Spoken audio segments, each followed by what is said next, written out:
Hello बच्चों, आज मैं आपके समक्ष कक्षा 9 की पाठ्य पुस्तक स्पर्श भाग 1 से पद्य खंड से रामधारी सिंह दिनकर द्वारा रचित कविता गीत अगीत लेकर प्रस्तुत हुई हूँ। रामधारी सिंह दिनकर का जन्म बिहार के मुंगेर जिले के सिमरिया गांव में सन 1908 में हुआ था और सन 1952 में राज्यसभा के सदस्य भी उन्हें मनोनीत किया गया। भारत सरकार ने इन्हें पद्म भूषण जैसे विशेष अलंकरण से भी अलंकृत किया। आइए अब देखते हैं उनकी पुस्तकों के बारे में, उनकी रचनाओं के बारे में।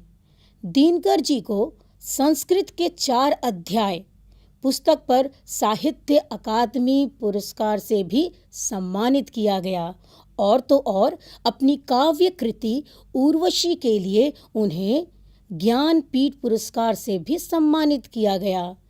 दिनकर जी की विशेष कृतियों में, विशेष रचनाओं में हैं हुंकार, कुरुक्षेत्र, रश्मिरथी, परशुराम की प्रतीक्षा, उर्वशी और संस्कृत के 4 अध्याय विशेष व प्रमुख हैं। आइए अब जानते हैं हमारे राष्ट्र कवि श्री रामधारी सिंह दिनकर की भाषा शैली के बारे में। इनकी भाषा अत्यंत ही प्रभावपूर्ण रही, ओजस्वी और सरल मानी जाती है। दिनकर जी की सबसे बड़ी विशेषता यह है कि वे अपने देश और युग के सत्य के प्रति सजगता रखते थे। दिनकर में विचार और संवेदना का सुंदर समन्वय दिखाई देता है।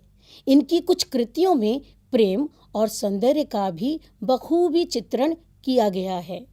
अब जिस कविता के बारे में आज हम पढ़ने वाले हैं, जिसका शीर्षक है गीत अगीत, इसमें भी आप देखेंगे कि उन्होंने प्रकृति के सौंदर्य के अतिरिक्त अन्य जीव जंतुओं के ममत्व और मानवीय राग और प्रेम भाव का भी बड़े ही सजीव चित्रण किया गया है।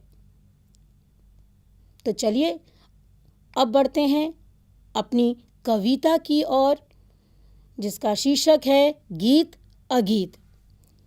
तो बच्चों, कविता शुरू करने से पूर्व मैं आपको ये बता देना चाहती हूँ कि यहाँ पर रामधारी सिंह दिनकर जी ने इस कविता को 3 खंडों में विभाजित किया है और तीनों खंड की अपनी विशेषता है और अपना महत्व है। शुरुआत इन्होंने की है कि गीत अगीत कौन सुंदर है। अब मैं आपको एक विशेष बात बताना चाहूँगी कि इनकी इस कविता में पूरा रहस्यवादिता छिपी हुई है। गीत अगीत कौन सुंदर है, इस कविता की शुरुआत ही प्रश्न चिन्ह से हुई है। अर्थात यहाँ पर कवि कह रहे हैं कि गीत और अगीत, गीत अर्थात अभिव्यक्ति करने वाली वो वस्तु जिसको हम अभिव्यक्त कर देते हैं, सामने बोल दिया करते हैं, और अगीत जिसे गाया ना जा सके। इन दोनों के समक्ष, दोनों की तुलना में वे अभी भी इस समस्या से उबर नहीं पाए कि इन दोनों में कौन सुंदर है, क्योंकि देखा जाए तो गीत में भी भाव छिपे होते हैं और अगीत में भी भाव छिपे होते हैं। जैसा मैंने आपको बताया, गीत उस अभिव्यक्ति को कहते हैं जहाँ पर हम अपनी मन की भावना को सामने स्वर के द्वारा बोल देते हैं, कंठ से निकल जाता है जो बात, जो किसी के सामने बोल देते हैं, वो अभिव्यक्ति हुई। यानी यदि अभी आप अपने मन में कुछ सोच रहे हैं और सामने वाले को वो अभिव्यक्त हो जाता है, बता दिया जाता है, तो ये बात होती है कि आपने अपनी भावना को अभिव्यक्त कर दिया। जबकि अगीत का अर्थ होता है भावना इसमें भी है, लेकिन ये बोला नहीं जा सके, उसे ही कवि ने अगीत माना है। अब देखा जाए तो इन भावनाओं का कितना सुंदर चित्रण रामधारी सिंह दिनकर ने अपनी इस कविता में किया है।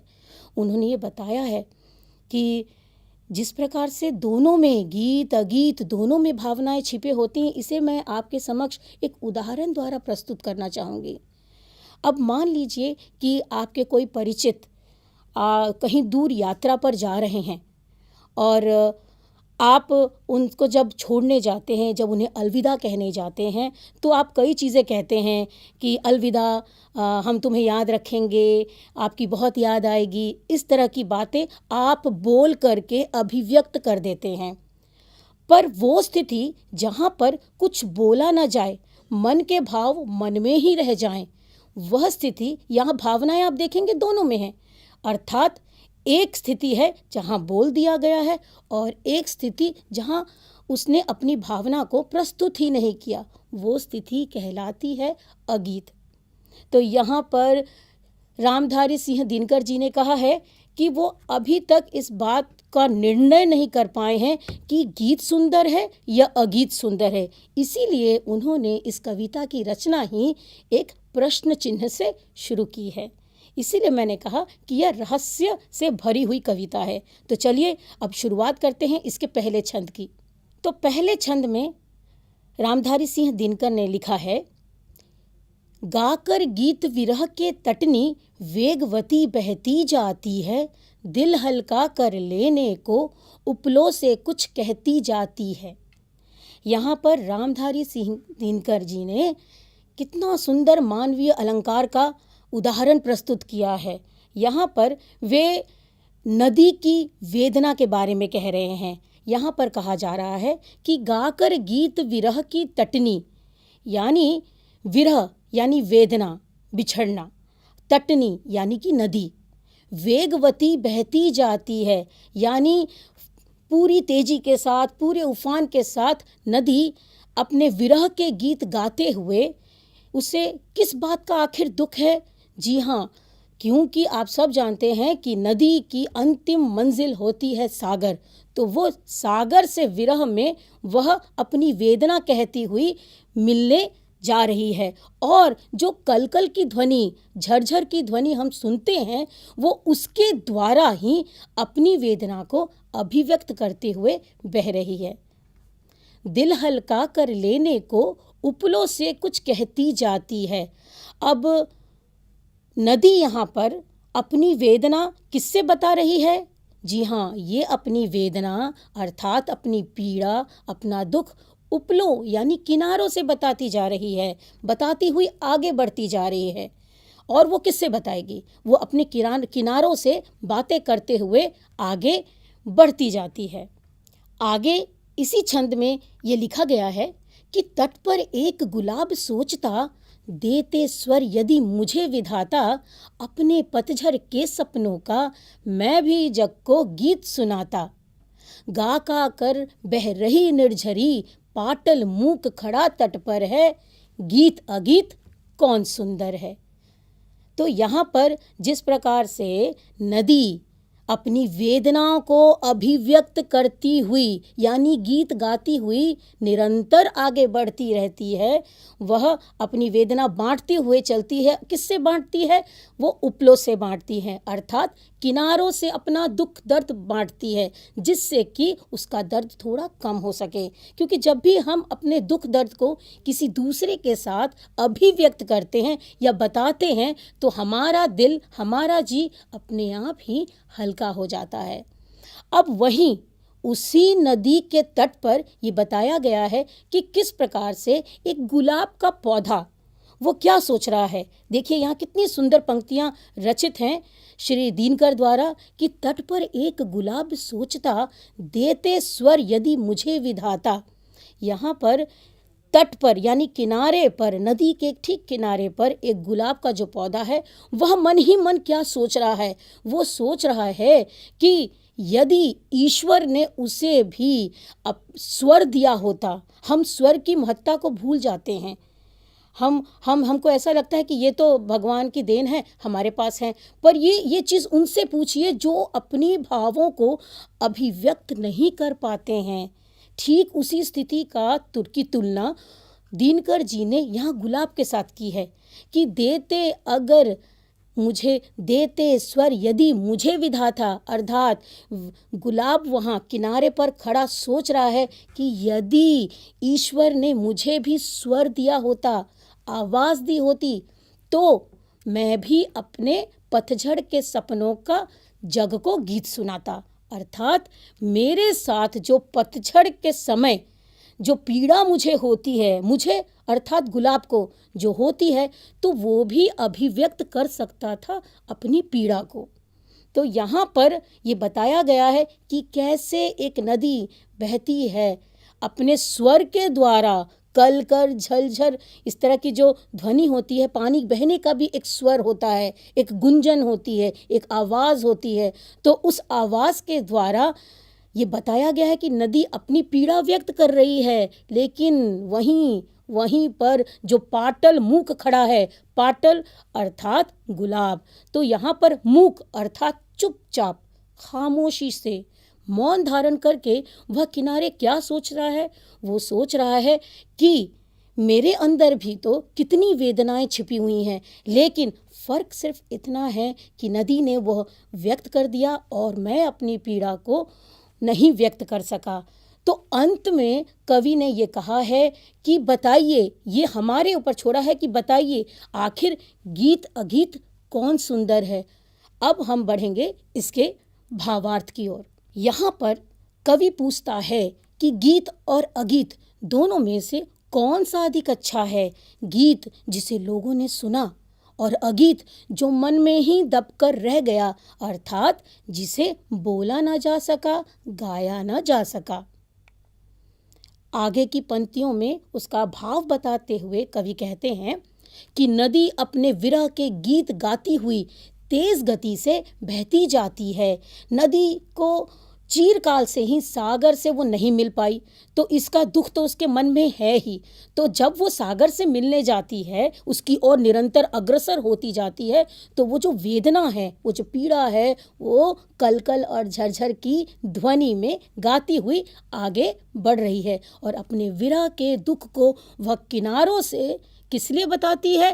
ताकि उसकी वेदना थोड़ी कम हो सके, अर्थात उसके दुख की अनुभूति में थोड़ी कमी आ सके। और ठीक उसी नदी के तट पर एक गुलाब अपने मन में क्या सोच रहा है? वह यह सोच रहा है कि यदि ब्रह्मा ने उसे भी बोलने का गुण प्रदान किया होता, तो वह भी अपने पतझड़ के सपनों का, अर्थात पतझड़ के समय, उस ऋतु में उसे जो पीड़ा अनुभव होती है, वो जो कल्पनाएं करता है, वो भी यदि ब्रह्मा उसे स्वर प्रदान करते तो वो संसार को अपने गीत सुना सकता था। लेकिन उसे यह उपहार ब्रह्मा द्वारा नहीं मिला है। वह भी लोगों को अपनी भावनाओं से अवगत कराता। अब यहाँ पर अंतिम पंक्तियों में हमने जो पढ़ा उसका भाव यह है कि नदी अपनी अविराम गति से बहती हुई, गाती और गुनगुनाती हुई अपनी यात्रा पर निरंतर बढ़ती जाती है, जबकि गुलाब उसी नदी तट पर क्या कर रहा था? जी हाँ, वो चुपचाप यानी मौन धारण करके मूक अवस्था में खड़ा था।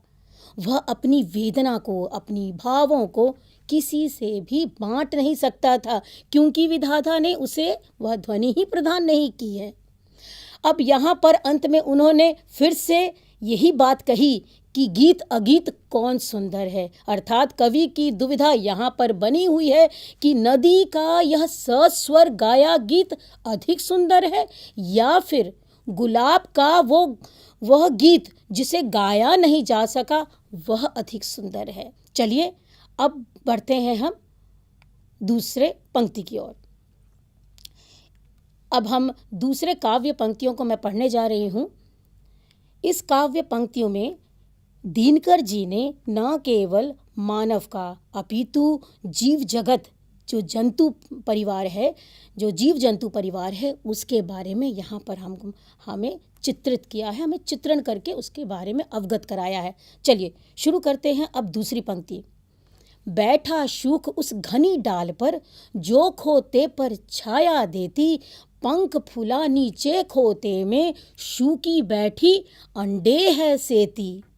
गाता शूक जब किरण बसंती, छूती अंग पर्ण से छनकर, किंतु शुकी के गीत उमड़कर रह जाते स्नेह में सनकर।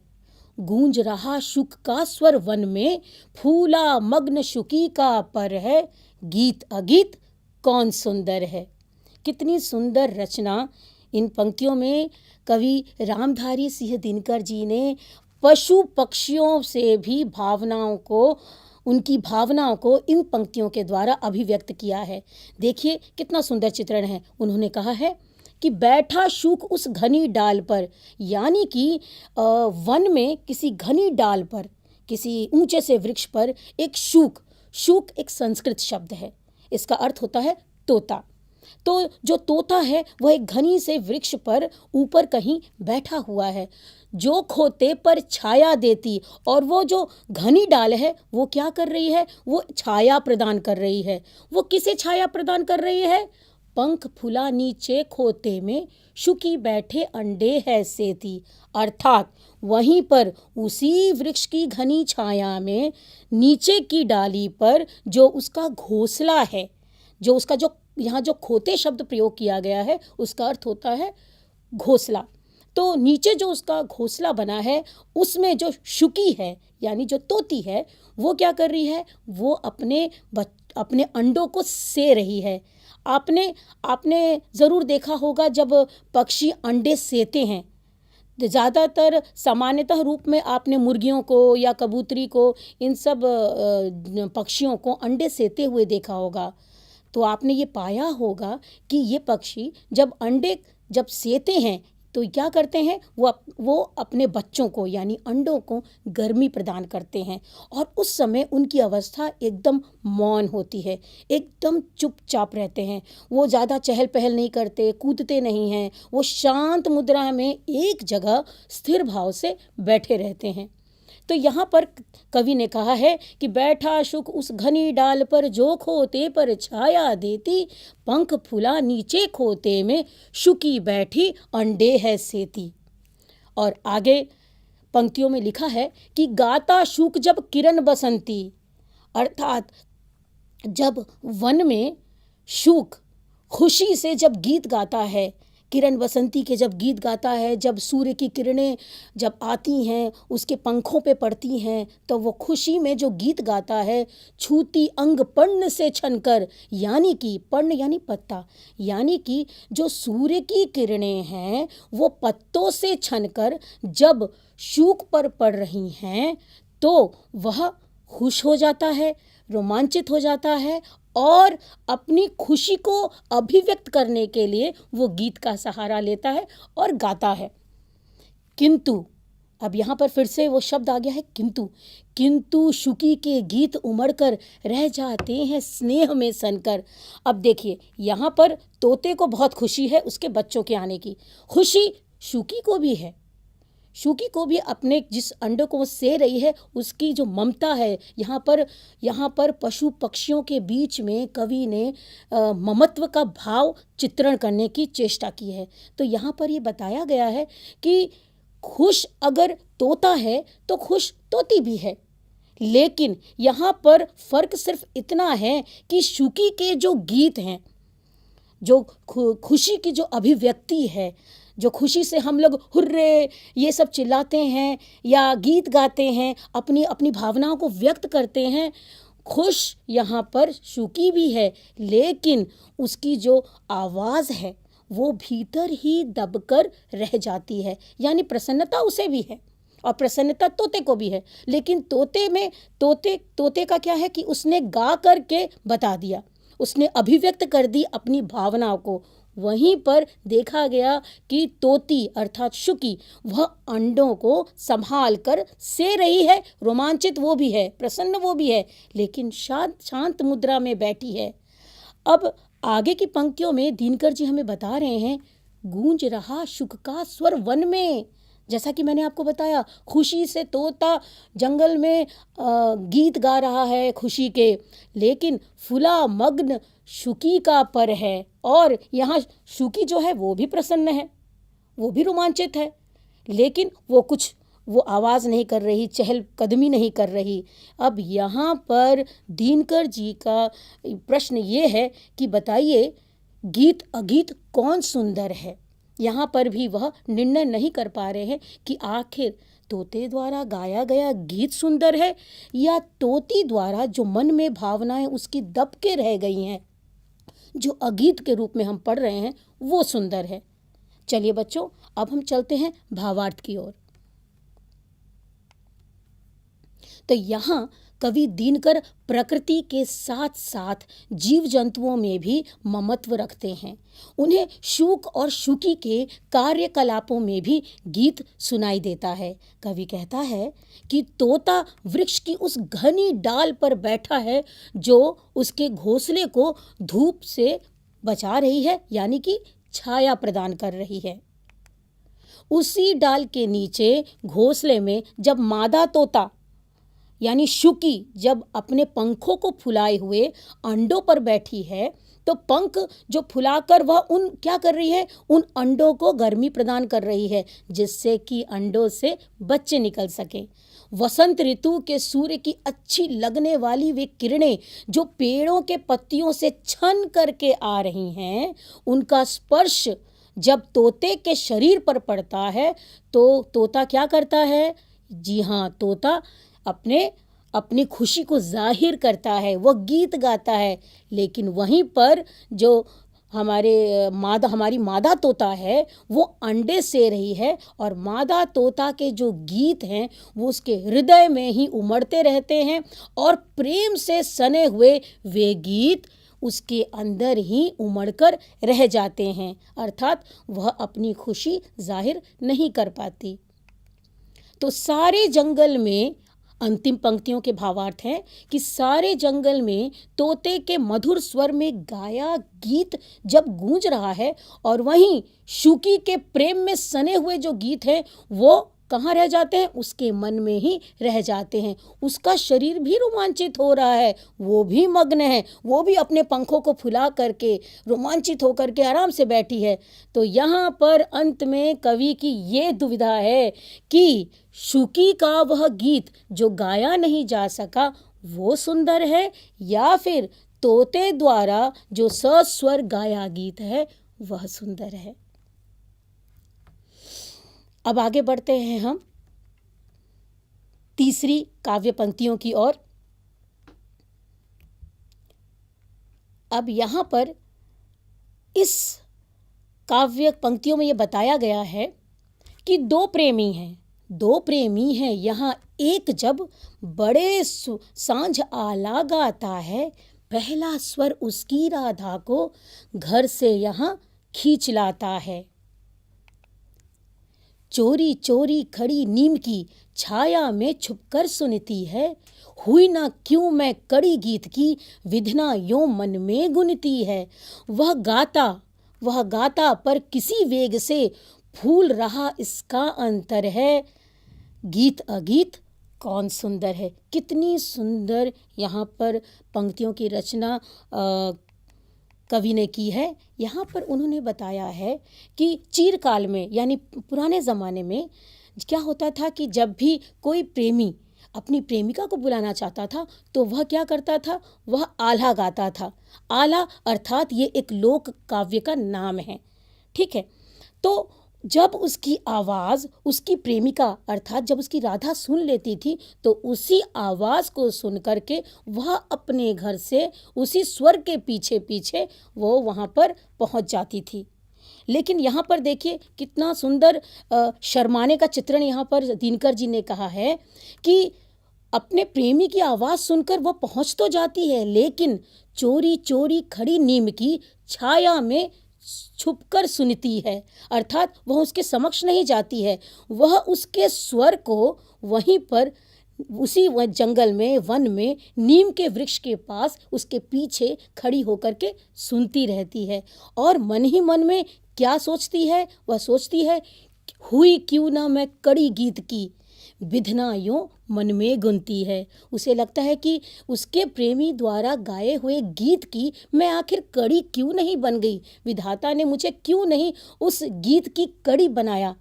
ठीक है। अगर वह स्वर जो उसके प्रेमी के मुख से निकल रहे हैं, वह गीत जो आल्हा गा रहा है, उस आल्हे के गीत की कड़ी अगर वो बन जाती तो वह अपने प्रेमी के होठों पर सज सकती थी।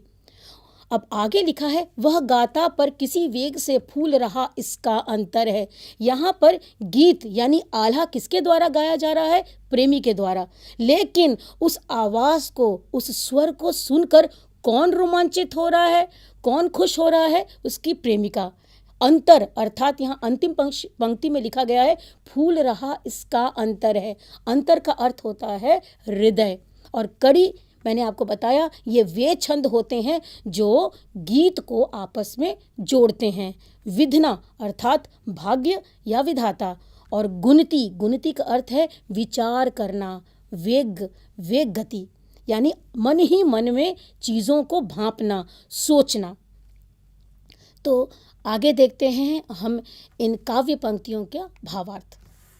कवि दिनकर इन पंक्तियों में दो प्रेमी के मानवीय राग और प्रेम भाव का वर्णन करते हुए कहते हैं कि दो प्रेमी आपस में एक दूसरे से जब प्रेम भाव रखते हैं तो वह एक दूसरे से जब दूर होते हैं, तो जैसा कि मैंने आपको इन पंक्तियों में बताया कि कैसे प्रेमी आल्हा गीत गा करके अपनी प्रेमिका को गीत गा करके, यानी यहाँ पर गीत की अभिव्यक्ति हो रही है, भाव उमड़ के बाहर आ रहे हैं, तो उस गीत को जब वो गाता है तो फिर क्या होता है? तो प्रेमी की पुकार जब उसकी प्रेमिका सुनती है तो वह उस स्वर को सुन करके अपने घर से खिंची चली आती है, अर्थात वह अपने प्रेमी से मिलने तुरंत वहाँ पर पहुँच जाती है। लेकिन पहुँचने के बाद भी वह उसके समक्ष नहीं आती है। लोक लाज के कारण वह प्रेमी के पास नहीं आती है और कहाँ जाती है? वहीं पर नीम की छाया में वहाँ छिप करके खड़ी रहती है और चोरी चोरी वह उसके गीतों को सुनती है। वह भाग्य विधाता से ये पूछती है कि हे ईश्वर, तूने मुझे उस गीत की आखिर कड़ी क्यों नहीं बनाई? यदि तुम मुझे उस गीत की, यानी जो उसका प्रेमी गा रहा है, जो आल्हा गीत गा रहा है, उसकी कड़ी बना देता तो मैं भी अपने प्रेमी के होठों पर सज जाती, क्योंकि गीत स्वर जो हैं वो हमारे मुंह से निकलते हैं, तो वह उस गीत की कड़ी बनना चाहती थी। प्रेमी तो अपने धुन में गीत गा रहा है, पर उस गीत को सुनकर प्रेमिका के मन में अनेक भावनाएं, अनेक विचार उमड़ रहे हैं, परंतु लोक लाज के कारण ना तो वो प्रेमी के साथ सुर में सुर मिलाकर गीत गाती है, हाँ, या फिर और ना ही वो उन्मुक्त तरीके से, यानी खुले रूप से बाहर आई या गीत गाई, वो ऐसा कुछ नहीं करे। कितना सुंदर यहाँ पर शर्म का, लाज का यहाँ पर चित्रण किया गया है। कवि की दुविधा अब भी ज्यों की त्यों बनी हुई है और वो इन पंक्तियों के बाद भी, रचना करने के बाद भी ये कहते हैं कि प्रेमिका के मन में जो उमड़ते हुए जो गीत है वो अधिक सुंदर है या प्रेमी द्वारा गाया हुआ सस्वर गीत ये अधिक सुंदर है। अंत तक कवि रामधारी सिंह दिनकर ये निर्णय नहीं कर पा रहे कि आखिर गीत और अगीत दोनों में से कौन अधिक सुंदर है, और इसका निर्णय कोई कर भी नहीं सकता क्योंकि दोनों अपनी जगह पर सुंदर हैं। तो बच्चों, कविता की पंक्तियां पूर्ण रूप से समझाने के बाद अब मैं बढ़ूंगी कविता की समीक्षा की ओर। तो यह कविता भावनाओं से भरी रागात्मक की एक सरस अभिव्यक्ति है। ये बात आप समझ गए होंगे कि किस प्रकार से अंदर की भावनाओं को यहाँ पर चित्रण किया गया है। इस कविता में व्यक्त और अव्यक्त भावनाओं के गुणों को रेखांकित किया गया है, यानी कुछ भावनाएं जो बोलकर कह दी गई हैं और कुछ भावनाएं जो अब भी मन में दबी हुई हैं, उसे व्यक्त नहीं किया जा सकता है, उसे ही अगीत माना गया है यहाँ पर रामधारी सिंह दिनकर द्वारा। तो कवि को नदी के बहाव में गीत का सृजन होता जान पड़ता है। कवि नदी में भी, नदी की धारा में भी वह गीत को समझ पाता है कि उसकी जो बहती हुई झरने की आवाज़ आती है, नदी की बहती हुई आवाज़ आती है, वह कितनी सुंदर और कितनी अच्छी लगती है सुनने में। तो ऐसा लगता है कि अरे विधाता ने तो नदी को भी स्वर दिया है, वो तो अपनी बात कह सकती है। तो वहीं पर शुक शुकी के कार्यकलापों में भी वह उन्हें गीत सुनाई देता है, उन्हें अर्थात कवि को। और तीसरे जो हमने पढ़ी थी काव्य पंक्तियाँ, वहाँ पर आलाह गाता प्रेमी तो गीत गान में पूरी तरह से निमग्न दिखाई देता है। यहाँ पर कवि का मानना है कि गुलाब, शुकी और प्रेमिका अप्रत्यक्ष रूप से गीत का सृजन या गीत गान भले ही ना कर रहे हों, पर दरअसल वहाँ गीत का सृजन और गान भी हो ही रहा है, इसलिए उन्होंने अगीत को भी सुंदर माना है। कवि की दुविधा महज सिर्फ इतनी है कि उनका गीत सुंदर है या प्रेमी द्वारा सस्वर गाया जा रहा गीत। बच्चों, अब पढ़ते हैं प्रश्न उत्तर की तरफ। तो पहला प्रश्न है, नदी अपना दिल कैसे हल्का कर लेती है? इसका उत्तर होगा, नदी विरह के गीत गाती हुई चीरकाल से बह रही है। अपनी विरह वेदना को समेटे वो कभी तेज गति से बहती है तो कभी मंद गति से बहती है, और अकेले कोई दुख सहने की बजाय वह किनारों के साथ अपने दुख को बांटती है, जिससे कि उसका जी हल्का हो जाए। दूसरा प्रश्न है, गुलाब को यदि विधाता से स्वर मिला होता तो वो क्या करता? तो इसका उत्तर होगा कि गुलाब को यदि विधाता ने स्वर प्रदान किया होता तो नदी के किनारे वो मूक दर्शक चुपचाप खड़ा होकर के सिर्फ खड़ा ही नहीं रहता, मौन धारण किए नहीं रहता, वह भी अपने सुख और दुख भरे गीत संसार में, जगत में लोगों को बताता, और इससे क्या होता, उसका भी जी हल्का हो सकता था। यानी इसके साथ ही गुलाब का भी महत्व और बढ़ जाता। आइए अब बढ़ते हैं, आखिरकार इस कविता रामधारी सिंह दिनकर द्वारा रचित इस कविता का केंद्रीय भाव क्या है, क्यों इसकी रचना की गई है? तो कविता में प्रकृति के सौंदर्य के सुंदर चित्रण के साथ साथ कवि ने जीव जंतुओं के प्रेम के प्रति उनके प्रेम को मानवीय राग और प्रेम भावना का यहाँ पर बड़ा ही सुंदर चित्रण किया है। आगे कवि को नदी का बहता पानी ऐसा लगता है मानो नदी अपना विरह गीत गाती जा रही है। उसके पानी से आती आवाज़ सुनकर ऐसा लगता है जैसे नदी किनारों को अपनी विरह की गाथा सुनाती हुई निरंतर आगे बढ़ रही है। नदी के किनारे वहीं पर जो खड़ा गुलाब है वो ये सोच रहा था कि यदि ब्रह्मा ने उसे भी स्वर दिया होता तो वह भी अपने सपनों का हाल संसार को सुना पाता। और वहीं अगली पंक्तियों में ये बताया गया है कि पेड़ पर बैठा शूक मधुर स्वर में गाकर अपनी आवाज़ जंगल में गुंजा देता है, किंतु शुकी अपने प्रेम भरे गीतों को मन में ही सिमट कर रह जाती है। और अंतिम भाग में कवि ने कहा है कि प्रेमी जब आला गाता है तो उसकी आवाज़ सुनकर उसकी राधा घर से निकल आती है और नीम की छाया में दूर खड़ी होकर के वह उसकी आवाज़ को सुनती है, लेकिन उसके समक्ष नहीं आती है।